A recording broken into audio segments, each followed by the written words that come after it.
Hello, everyone. I'm Major Garen Washington. Welcome to America Decides. This election, and make no mistake, we are already deep into it, is no garden party. You've probably heard about the Madison Square Garden Trump rally and the quote-unquote jokes told there, jokes that Republicans in competitive races are now falling all over themselves to denounce as racist. But did you hear this? Who's going to stand up for our daughters? Who's going to stand up for the girls of America, the women of America, the families of America? Who's going to stand up and say the cartels are gone, the criminal migrants are gone, the gangs are gone, America is for Americans and Americans only? Who is an American? Who gets to have the American dream? And who will decide? What he did last night is not a discovery. It is just more of the same and maybe more vivid than usual. Donald Trump spends full time trying to have Americans point their finger at each other, fans the fuel of hate and division, and that's why people are exhausted with him.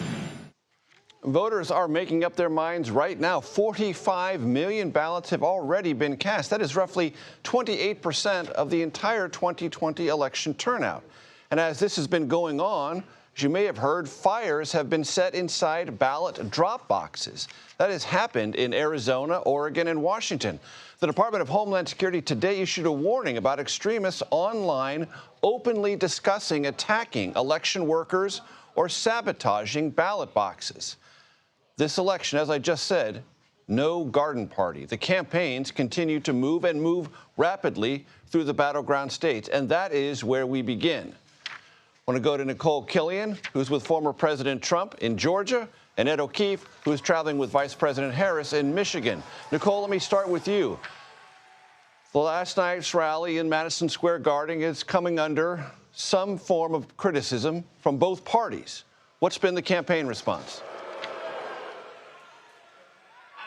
Well, some form of criticism, I think, puts it mildly, because we have heard a widespread condemnation all the way from President Biden to Vice President Harris to many of the former president's GOP allies, particularly in Congress, whether that is Rick Scott, Marco Rubio, some of the New York Republicans who are in very tough races there outside of Madison Square Garden, like Anthony Esposito, who said that he is a proud Puerto Rican, but disagrees with some of the comments that were made at the rally last night. But look, the Trump campaign has made clear that it didn't vet these comments or these comedians' jokes before he went on stage. And an official did tell us in a statement that this does not reflect the views of the former president or the Trump campaign. And I want to go to you. What are you hearing from the vice president, and what has the campaign, if anything, made of the events in Madison Square Garden yesterday? Hang up and dial back again. Major, if you're trying to talk to me, unfortunately, I can't hear you right now, so why don't you ask Nicole another question? Okay. I will do that right now. Nicole, for the audience's benefit, in case you haven't seen it, I just want to play one of the quote-unquote jokes told at the Trump rally in Madison Square Garden. Control room, let's run that. Like, I don't know if you guys know this, but there's literally a floating island of garbage in the middle of the ocean right now. Yeah. I think it's called Puerto Rico. So, Nicole, you said the campaign is trying to distance itself from that. Does it in toto believe that the rally in Madison Square Garden was to its benefit, meaning worth more than all the negative blowback that's occurred in the ensuing hours?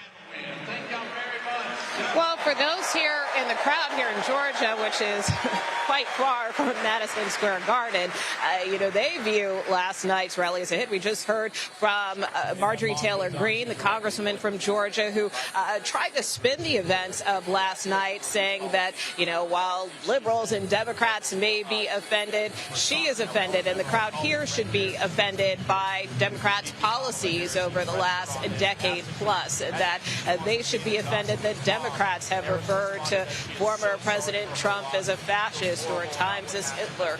So from her standpoint, she believes that it's Republicans who should be offended, and continues to insist, as many speakers here on stage have, that, the rally last night was a huge success. It's also worth pointing out that on more than one occasion, the former president, that is to say former President Trump, has referred to Vice President Harris as a communist and a fascist. Georgia, you're there, Nicole. What's the atmosphere? What is the campaign ground game there and expectations for them in Georgia?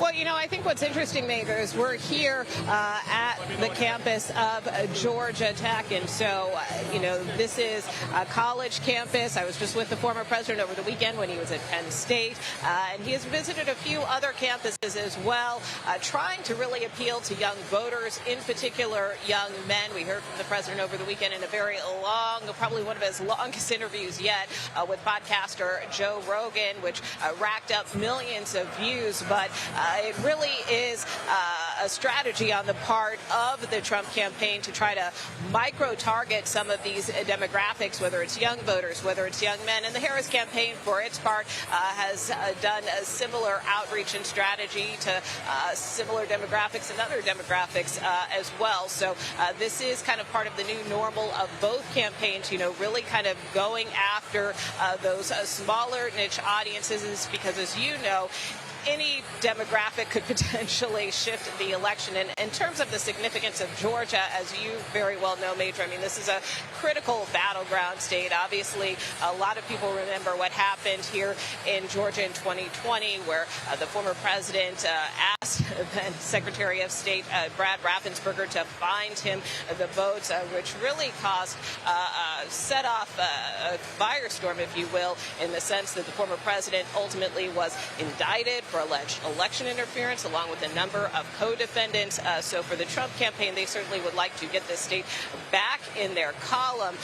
But that being said, you know, this is now, to a certain extent, a purple state. Some still think it's red and want to keep it red. But after President Biden flipped the state in 2020, Democrats certainly want to hold on to it, particularly after those two Senate victories with Senator Ossoff and Warnock. So there is quite a battle here on the ground in Georgia, and that's why the former president continues to come here time and again. Nicole Killian, thank you. We have great hopes that our communications with Ed O'Keefe at least have been partially restored. Ed, you had a chance to talk to Debbie Dingell, who knows a fair amount about election politics in Michigan. What did she tell you? She told us, Major, that she's been begging the Harris campaign to come specifically to Ann Arbor, Michigan. It's in the 6th district of Michigan, and she points out there were more Democratic votes in this part of the state in the last few statewide competitive elections than any other, and she needs to be spending more time here. Take a listen. Most people don't realize that the 6th congressional district has more Democratic votes since the redistricting than any district in the state. Really? We had more Democratic votes in 2022, more Biden votes in the primary, more uncommitted votes than the Dearborn district, et cetera, and then more Democratic votes in the primary. Can she win? I'm going to tell you, neither candidate has won. I am Debbie determined, and I'd rather be in our shoes than his shoes right now. It was around this time 8 years ago, Major, you'll remember that she was warning that Hillary Clinton could lose Michigan, and then she did. And she pointed out there that she doesn't know quite who's going to win because it is that close. One thing to watch for here tonight on the outskirts of the campus of the University of Michigan, what kind, if any, protest is there regarding the war in the Middle East? Remember, there are hundreds of thousands of Arab or Muslim Americans who live in and around Detroit. And they've made it a big cause of concern for them because they know so many who've died, friends and neighbors, or their friends and neighbors have friends and relatives who died in that conflict, and they're holding it against the Biden administration and, by extension, the vice president. Let's see if she talks about it tonight and how she responds to any interruptions. Ed O'Keefe, thank you very much. Also, our thanks to Nicole Killian coming to us from Georgia. I want an invitation to you. Watch our election night coverage with the entire CBS News team live from our election headquarters in New York, and with our teams who will be spread out across the country. Join us for real-time results, analysis, and, of course, exclusive polling. Coverage starts at 4 p.m. Eastern on CBS News 24/7 and 7 p.m. Eastern on CBS.